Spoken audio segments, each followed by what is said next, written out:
Hello everyone and welcome to a new video here today for round 1 of the Motorsport Ireland F4 Esports series around Oschersleben in Germany.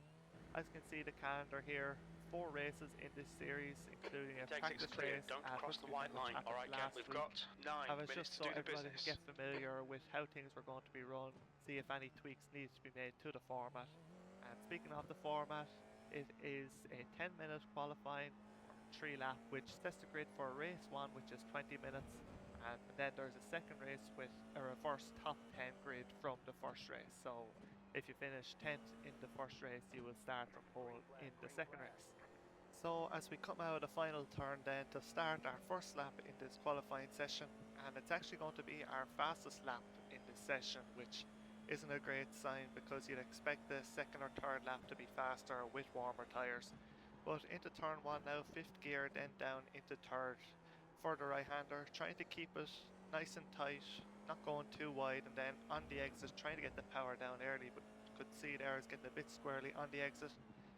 Down into 3rd gear for this hairpin now, and on the exit you either want to completely avoid the curb or go completely on it like I did there as we head down to the tricky left-handers, trying to get the turning point right in 5th gear, down into 4th, trying to make sure not to run too wide, as The into track this temperature's right-hander now, decreasing. 3rd It's gear, now trying to not run 35 too wide Celsius. and get a good exit, and trying to not run onto the grass. As now probably the trickiest corner on the track, flat out through these, really cutting the middle part of it and trying to focus on getting a good exit through the right hander as we go down this back straight now. Getting a bit distracted there, going onto the grass a small bit and trying to nail our braking point for this chicane. Going in forward in the right and the left. Don't want to run too wide out onto the gravel there as we come now into the second last corner. All about commitment, carrying the speed, just a little lift of the throttle. And now into the final turn, trying to clip the curb. We get a bit too much curb there. Turn a little bit early, but for what should have been a banker lap, 24.0 is not too bad as it puts us provisionally in P3. P3. On our second lap now, we're about a tenth and a half up, going into the middle sector chicane, but we get the line wrong through these turns and we're just bleeding time here, so I decide to back out and go for one last lap.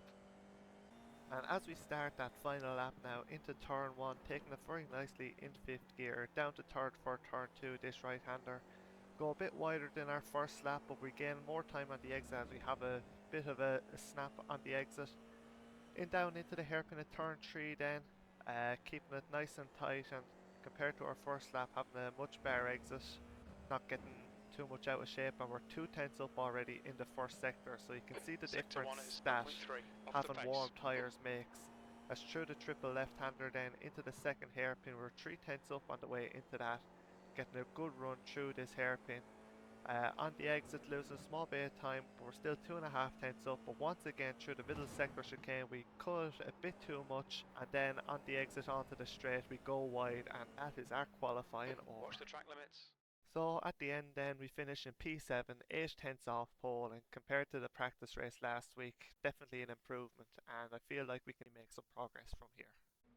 So as the Okay, red Ken, lights get come ready. on now for the start of race 1, the Go. lights go out and get a pretty decent start. We don't really gain or lose to anybody around us. As down into turn 1 now, going to try and take it nice and easy, hopefully hold Car position and left. not get into He's still any there. kind of issues. Clear Into turn left. 2 then we had Aaron in the yellow car on our outside. We managed to hold position for P6 as we stay in P7. On the run down now into the hairpin of turn 3, lifting off nice and early, wasn't sure where the people ahead were going to brake, so didn't want to end up rear-ending anyone. On the exit then, now into the triple left-hander. A bit of an issue that I noticed here at the race start was I wasn't used to cars being ahead of me, so I couldn't see my turning point for that turn, so definitely something we're going to have to keep in mind for the future, in future races when I'm learning the track. But luckily we managed to get through it there, as taking it nice and easy through the middle sector chicane now. And on the exit onto the straight, you can see there that David in the purpley pink car must have got a slow down as he pulls to the side and gets rid of that penalty as we move up into P6 on this opening lap. Through the last sector then, taking it nice and easy once again as the tyres are starting to come up to temperature now, and after that we'll be able to push a bit more as we get more confident that the car is going to stick. as through the final turn then onto the start finish straight to end this first lap, gaining one position and most importantly keeping it nice and clean and in a spot where we can try and make a bit more progress in this race.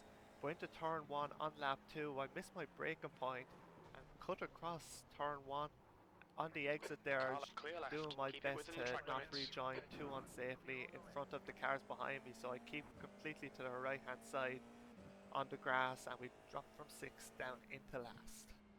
So if we look at a replay of this incident here now, you can see that my braking point was just there at the end of this tarmac, but with the slipstream and extra speed I broke a bit too late and I felt like the car was going to spin if I tried to make the turn, so I decided to just cut across the gravel instead, keep the car going straight and just lose a few positions. So as we move ahead now to layer on lap 2, Rutley and Martin ahead going side by side into the middle sector chicane, so I lift off, drop back a bit because I don't want to collect the two of them if they were to come together through there. It's not really a place you want to be going side by side. As on the run down to turn 11, Rutley goes for a move down the inside, has the outside line for turn 12 as Martin, he really slows up there. I have to really get out of the throttle there, lose a lot of momentum just trying to avoid running into the back of him as through the final turn then trying to get a good exit down the main pitch straight so we could try and get a move done into turn 1, but we're not able to on this occasion, so have to bide our time for now. But into turn 1 you'll see now that Martin is going to carry a bit too much speed, get sideways and spin out in front of us, and that is what I thought was going to happen to me. On this occasion, Martin doesn't manage to hold it, and we move into P9. Onto the middle of lap 4 then, we've managed to catch back up to the back of Rutley, close that gap, and you can see that Ryan and David are not too far ahead of us, so there's definitely an opportunity for us to get at least P6 in this race, I feel. But we're going to have to get past Hugo first, as through the 11-10 chicane we're managing to keep nice and close. He goes a bit wide, doesn't seem to get the best of run through there, and on the exit of turn 13 he goes a bit wide, but luckily for him it didn't really seem to upset him too much. And on the exit of the final turn we're nice and close, but we don't get the best exit and we're not really going to have a chance to make a move into turn 1 as we set a new fastest lap of the session for us. Now again a lap later through the chicane of 11 and 12 on the exit of the second part of that, Rutley gets a really bad run. We have to get off the throttle to not run into the back of him, and I really feel like we're getting held up now as through the final turn trying to get a good exit to get a run on him, but we cut at that corner way too much and get a really bad run through there, as we're going to have to wait for another opportunity to try and make this move for P8. As we move ahead now to the middle of that same lap, lap 6, into the triple left-hander, Rutley, he goes a bit wide there and we're really losing a lot of time now behind him and Ryan McCormick ahead in the orange car. But through this chicane now, felt I was a lot quicker than the cars ahead. You can see how much I cut that compared to Rutley, who really doesn't cut at all, and that means we get a much better run onto the back straight. We're in the slipstream and we pull to the inside into turn 11. We are a bit timid on the brakes and get outbroken, but on the exit of turn 12 Rutley goes wide, but unfortunately for us that going wide there doesn't really make too much of a difference and we're not able to get a move done on this occasion. As onto the pitch straight, Rutley gets a bad exit, but we get a similarly bad exit, if not maybe even worse, as once again we're not able to get a move done down into turn 1. Through turn 1 down into turn 2, Hugo seems to go a bit wide, but that means he's going to get a better exit on this little mini straight into the hairpin. Stay close, keep the pressure on. Down here now, I brake a lot later. It seems I wasn't really trying to go for a move there, but I had to pull to the inside to make sure to not have contact with the car ahead.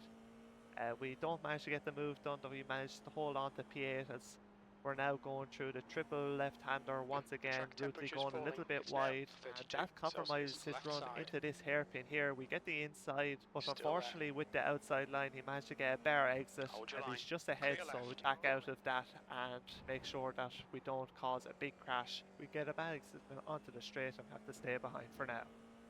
About a lap later then you can see ahead Rutely putting McCormick under a lot of pressure here as McCormick lots up into the hairpin, runs a bit wide, and that allows Rutely to make the move up into P7. Through the middle sector chicane now, we're cutting this a lot more than McCormick as well, but on this occasion we're not able to get a good enough run down the back straight to make a move into the chicane. Into turn 11 then, we're going to take it nice and easy at this point, just trying to bide our time, hopefully solve a move on the main pit straight. But through the left-hander of that, McCormick doesn't get a great run, and we have a little look down the inside penultimate corner, just trying to put him under pressure more than anything. But if we had to be more committed through the opening part of the chicane, we might have been able to make a move into the penultimate corner, but unfortunately we didn't, and for now we'll have to stick behind and try and find another way past. Later on lap 9 now, once again through the triple left-hander, you get a better run than McCormick, and he brakes really early and we have a dive around the outside, unfortunately not able to make the move there, and on the exit we get a better exit, but McCormick parks it pretty well and we're not able to get a run. As through the right-hander of turn 10 now onto the back straight, don't get the run we need to try and make a move into the S's, but we're really close and shows how strong the slipstream is here, and really just trying to put him under pressure now, maybe force a mistake from the driver of the orange car. As into the final two turns now, really carrying a lot of speed here and trying to focus on getting an exit onto the pit straight on this occasion. We hit the curb a bit too much there, run a bit wide, but luckily for us we still get a better exit than McCormick, and as we cross the line in the slipstream, pulling out to the left to have the inside for turn 1. Braking nice and easy because we don't want to brake too late and end up taking both of us out, as we have the outside line for turn 2. Means we're going to be able to get on the throttle a little bit earlier and manage to get that move done on McCormick up into P8, as now we try and close the gap to Rutely once again to try and fight for P7. As we fast forward now through the middle section of this lap, and as we're going to go through the middle sector chicane, you can see we've been cutting it all race, but we've cut a bit too much on this occasion. We get a slowdown penalty, and up ahead Rutely goes really wide onto the grass. Luckily for him, he manages to keep it pinned and keep the car pointing in the right direction and doesn't lose too much time, as now through the end of this lap, just trying to go slow to get rid of this slowdown penalty while not losing too much time as well. And through the second to last corner we were 1.3 seconds behind Rutely, and we've really had to slow down into the last turn to get rid of that penalty, and we lost 6/10 to the car ahead and lost a lot of time to McCormick from behind, so not the best thing to happen there, as we've lost a lot of time and we have a lot more time to make up now to the car ahead. But on that next lap we've managed to close a second to Rutely ahead as we start our fastest lap of the race, so we really have a lot of speed to show when we have some clean air. Now later in that lap, through the triple left-hander, Rutely goes wide once again at the last part of this section of turns. Into the hairpin now, we go a bit wide, so not our best run through there. But through the middle sector chicane, we've seen earlier in the video how I'm cutting it a lot more and we're getting much better exits, so trying to set it up here. As Rutely goes a bit wide, has to get out of the trot, not run into the grass once again. We have much more speed in the slipstream, and this time we pull to the right hand side and we're not going to get outbroken like we did earlier in the race. So we get the move done into turn 11. Through turn 12 now, with the wider line through the first part of that chicane, Rutely he has a look down the inside of the second to last turn, but we cut him off there, making sure he doesn't have a proper look.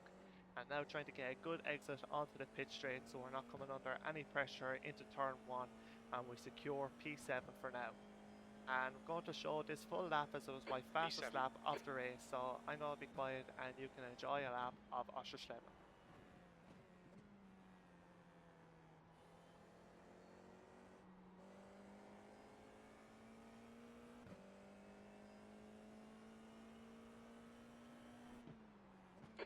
Minutes of fuel remaining.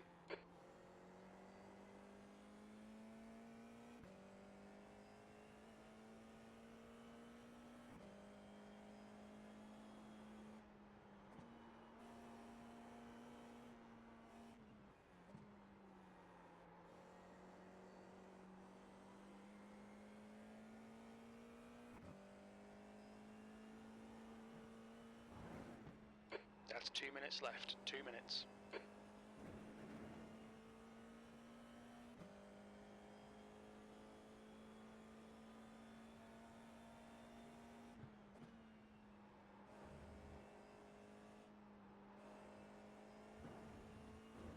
track temperature's rising. It's now 34 Celsius. So as we're coming now to finish this lap, you can see that behind, Rutley must have made a mistake because it's now Ryan McCormack behind us, over 3 seconds back. So it just shows that we definitely had a lot more speed than we showed in this race. That's pretty much all that happened in this race as we come now into the final sector of the final lap. We managed to close the gap to a few cars behind, as I think some of them had a few spins as we go wide there on the exit of turn 12, pushing for don't really know what reason, as we're not going to gain anything in the last sector of this lap, but we could definitely lose something. But as we come now to cross the line, we're going to finish the first race of this championship in P7. P7, there's the checkered flag. So yeah, P7 in this race, 25 seconds pretty much behind the winner, which was Jeff Richardson, who pretty much dominated this race, 6 seconds in the lead. But finishing P7 in race 1 means we're going to start from the second row in P4 for race 2. 41. The air temp so is as we wait here now for the lights to come on from P4, as we said, and the lights go out and we get a really good start, especially compared to Rutley directly ahead of us, and also compared to McCormack, who started alongside us on the second row. Down into turn 1, he is still just a bit ahead of us, so we brake early on the inside, give him the position around the outside just to try and keep it clean. My thought process for this race was to try and, well, obviously keep it clean, but also make positions on these slower cars pretty quickly so they could almost act as rear gunners for me against the faster cars behind. But through turn 3 on cold tyres, McCormack carries a bit too much speed and spins out. We move up into second place, and now we're coming under pressure from Rutley as we had to back out to make sure not to hit McCormack on the exit of turn 3 there. Through the triple left-hander and into this hairpin of turn 7, we managed to hold on to second place ahead of Rutley, as we're going to try and chase after Seth Martin now, who is currently in the lead. And as I said, hoping that Hugo, and I was hoping McCormack as well, could try and hold up a couple of the faster cars behind. But as you can see on the relative there in the bottom right, David Ward is going to make a move on Hugo up into P3, so P7, so a really good start from him. And now I really want to try and make a move on Martin for the lead, so I again have a rear gunner behind me to try and hold up the faster cars, create a bit of a gap so that once they, what I thought inevitably would be catch up on me later in this race, it would be at the latter stages and we'd be able to hold on to a couple more positions. As we head now into this chicane in the middle sector on lap 2, once again cutting it a lot more than some of the other cars, and we get a really good run onto the back stretch. And as I'd mentioned, left side, going to be aggressive here now so we can have the rear gunner down into turn 11, brake late, get the job done, run a bit wide to make sure that we cut off Martin. Well done, Ken. Good secure pass. P1 has now a hope that we can try and pull away from the cars behind. Lap 4 now, unfortunately for us, that really hasn't managed to happen, as Ward is now the car behind us and he's been putting us under a lot of pressure, just 2 tenths behind going into turn 1.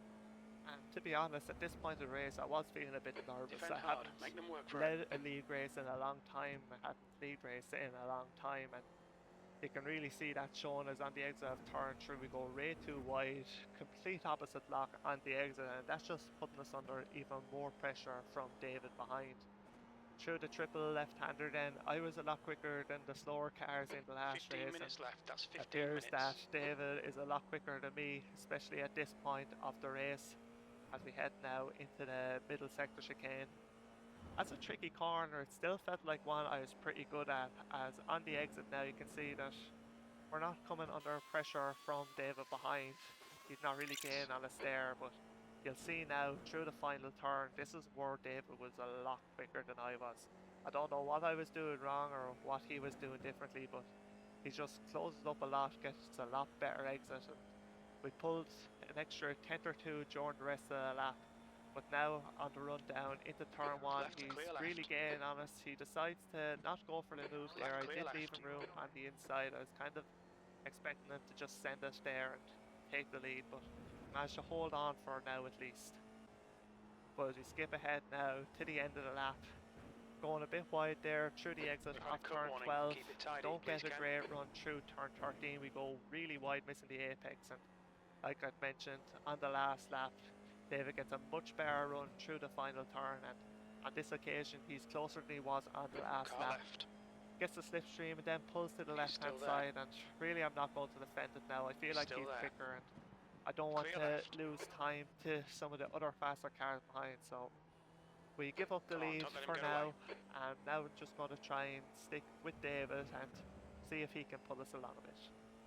And really, not much else happened during this race. We head on to the final lap now. Okay, Ken. We're One more to go. 1.7 Keep it seconds together. We'll be behind on the David, podium. and it's Your kind lap of time remained was pretty consistent gap throughout the 124.3. race. There's occasions where he would pull ahead a bit, and then I would manage to pull it back. So it just shows that at the start of the race when I was in the lead, just a bit of jitters from not being in that position, making me make a lot of silly little mistakes. And once we've got some of that pressure release, not really came under any pressure from behind either. We've been able to be at the same speed of some of the quicker guys in this championship. In terms of cars behind, we've managed to pretty much keep it kind of consistent as well. There was times where it would become closer and then pull away again, pretty much the same as with myself and David.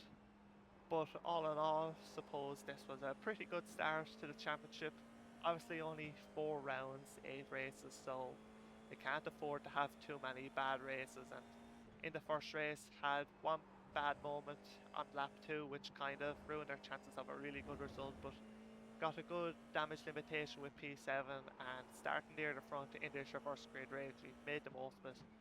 As we come around the final turn now, have a bit of a moment there, and we're going to come across the line to finish P2 and take our first podium in this championship. Great drive. That's a podium.